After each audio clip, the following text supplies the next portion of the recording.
So this is a 100mm macro made by Canon that you can get for $100. Okay.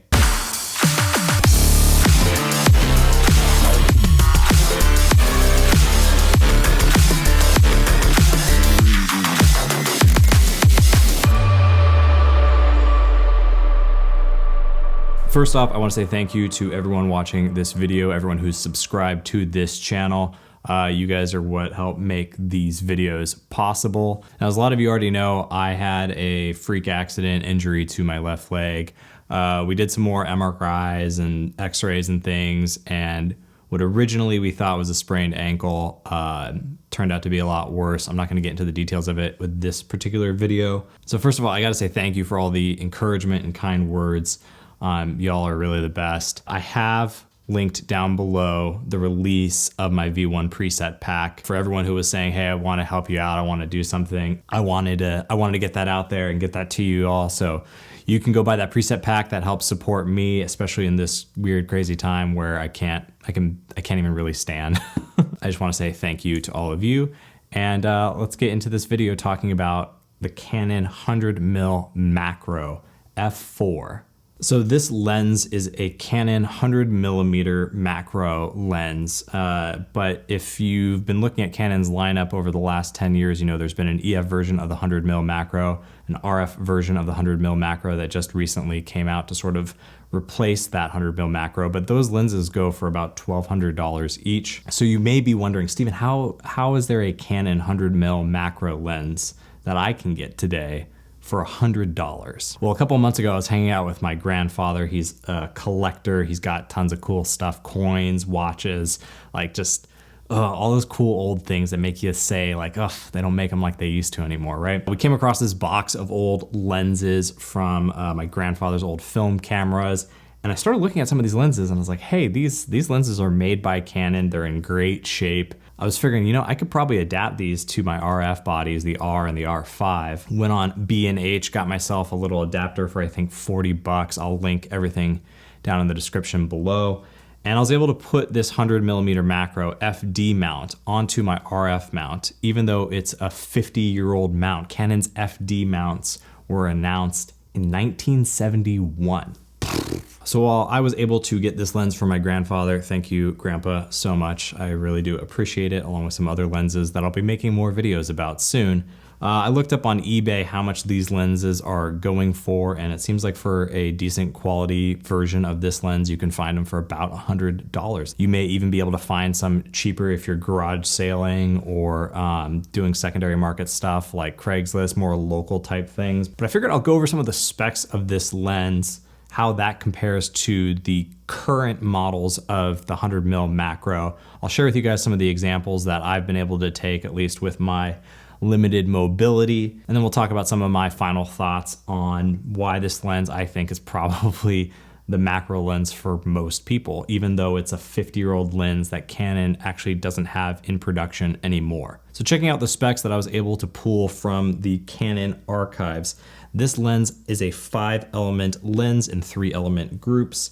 There's 6 aperture blades, so it's not like the 9 that you would see in some of the RF L series glass that you have out there today, but still not too bad. The aperture is f4 to f32, so not the fastest aperture possible, but it is manual focus. So something like an f2.8 or even f2 would probably be a little bit difficult to do. The minimal focus distance is about 0.45 meters or 1.5 feet, and that is from the rear element. So the barrel is part of that. And this lens only weighs 1 pound or about 455 grams. Now there are a few things to think about when connecting a film lens or a lens from something like Canon's FD mount to an electronic body, a mirrorless body like the R or the R5 or the R6 or the RP or R3. The first thing that you will notice is that you won't be able to see any of the lens information on the body because there's no pins on this lens to relay that information back to the camera body. All of the information that you're gonna need for focusing and aperture are right on the top of the lens. So you wanna make sure that when you mount it, it's oriented correctly, and you're just gonna have to look up there to dial in your shot. You will need to go into the orange menu in the photography mode and tell the camera that it needs to be able to release the shutter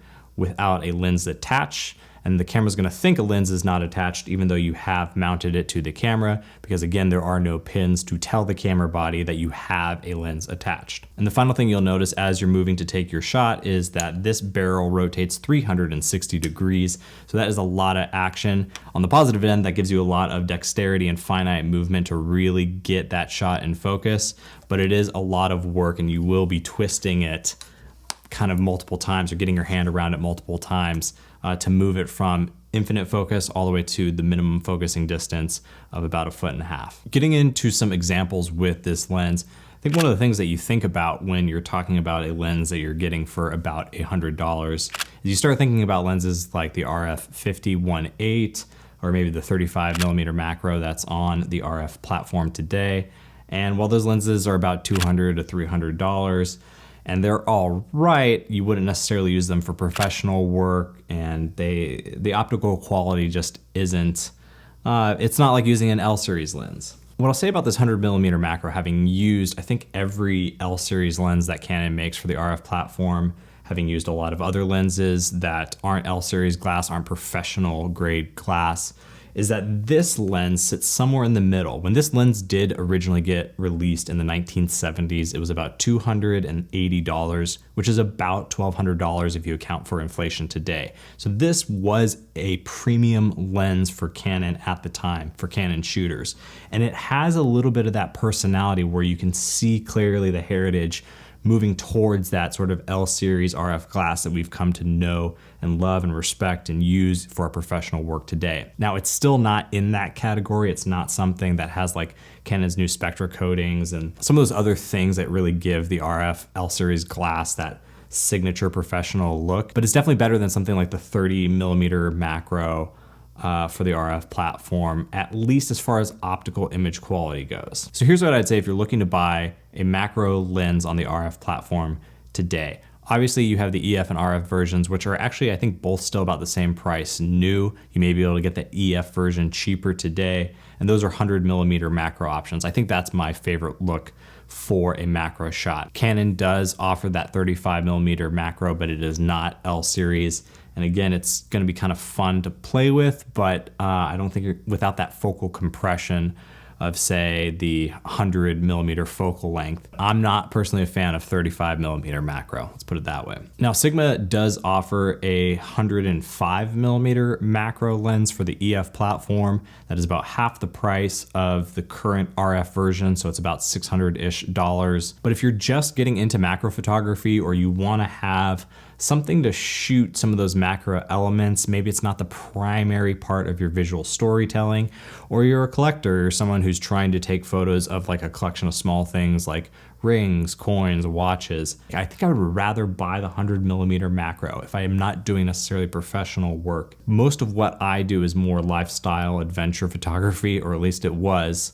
And we'll get into that in another video because obviously with this leg, I can't be climbing mountains, so that's a big problem. But if you're looking to explore macro photography and you want to have that 100mm focal compression, I think finding one of these lenses and picking up one of these lenses is probably the best option, or at least for me as someone who's not doing macro photography professionally.